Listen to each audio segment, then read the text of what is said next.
Hi and welcome to my channel. In today's video, I will show you my Soviet apartment where I lived for a year and a half here in Khabarovsk, so stay tuned.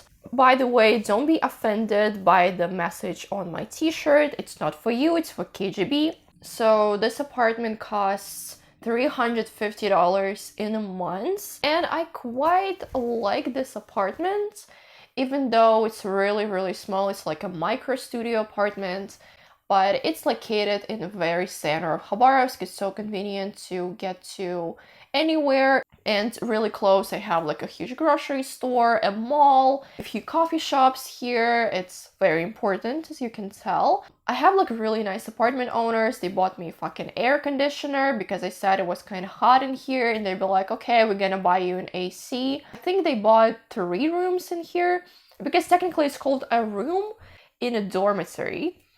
Well, it's not the dormitory for students, it's like the dormitory for people who don't have money. Like a communal apartment, people usually have just a room with like a couch and a TV, shared kitchen, bathroom, washing machines, like everything is just out there.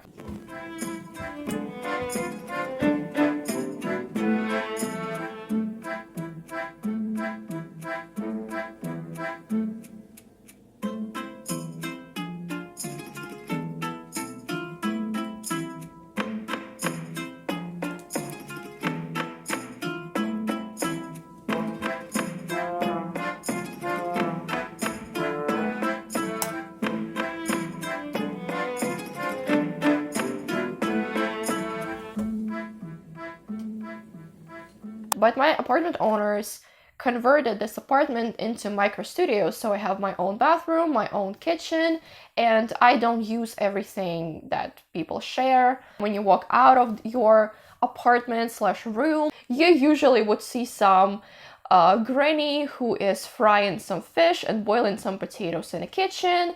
In the summer, these grandmas, they listen to the radio, and when you open the door, just see this transition where here I have my apartment where I listen to Taylor Swift, and then I open the door and I smell a fucking soup and hear some Soviet songs on the radio. It feels like I went back in time like 20 years or something. I do like to order some pizza or something.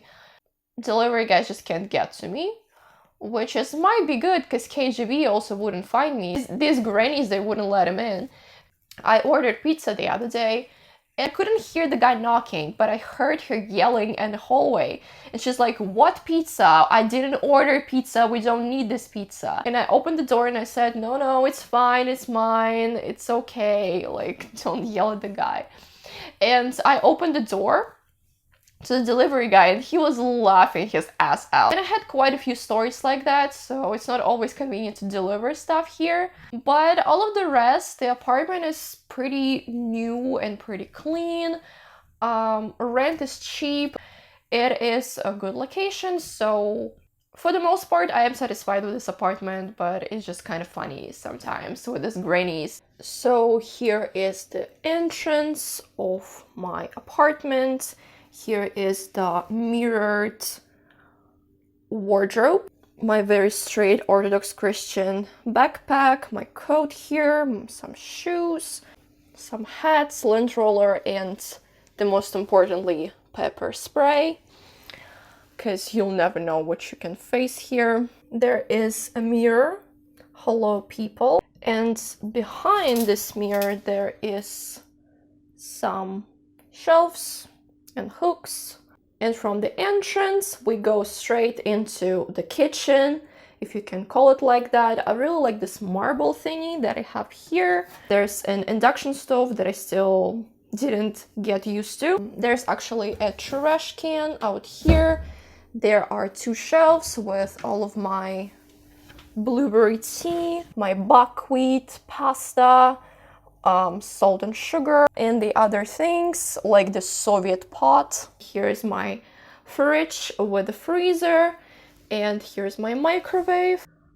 Here is my butterfly effect wardrobe.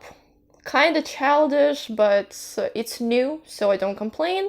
Surprisingly, I have a lot of sockets. And if we go to the left, there is my washing machine. which is really loud, and a weird decision with the wallpaper, because here's flowers, here's some geometry class. Also floors are different in the room and in the so-called kitchen. Here is my couch. It has a really weird yellow color, but whatever. It extends into like a bed for 2 people, but I usually just sleep here like that because it just takes so much space in the room. And here's my one window that I have. My curtain. Behind the curtain is my ironing board, which I have never used, but I do have it. I wouldn't open the curtains because it's first floor and there's probably some creepy man standing out there, and I just don't want to know if it's true or not. Here is an air conditioner that my apartment owners bought me. If you want to know where I eat, where's my table, it's right here. It is so important for me because I eat here, I study here, I do my paintings here, I play Sims here. Sometimes I even edit my videos, so it's a very useful thing.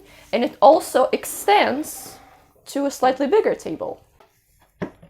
Just like that. If you ever wondered how I filmed that video about salaries in Russia, how I survived in Russia video, I filmed it sitting on this washing machine like that. There's a table, on the table there's a stool, on a stool there, now it's a tripod, but before I didn't have it, and it was shoebox, and it was holding my phone in place, and it was so inconvenient to film like that. But that's how I started, and that's very nostalgic. So now let's go to the bathroom. No, it's not a chessboard, it's just my shower. And in comparison to the amount of space that I have here, the shower is pretty huge. Here's the sink. If you notice, I only have one sink and I don't have a kitchen sink, so I wash my dishes here. Thank God I don't cook a lot, and I usually eat out somewhere. It's not as inconvenient as it could be. And I also have this huge storage space. Towels, some hooks right here. And this thing, it actually extends and you can dry your clothes here. I have the same one, just bigger size in the shower. It also extends like that. So that was it for today. Hope you liked my Soviet dormitory apartment. And thank you so much for watching. Thank you for your donations. Subscribe if you don't want to miss new uploads. I will be leaving this apartment in a few days. I'm not only leaving this apartment, I'm also leaving Russia. It is a very nostalgic video for me because I will rewatch it and remember the place where I lived for a year and a half here in Khabarovsk. Thank you for watching till the end, and bye!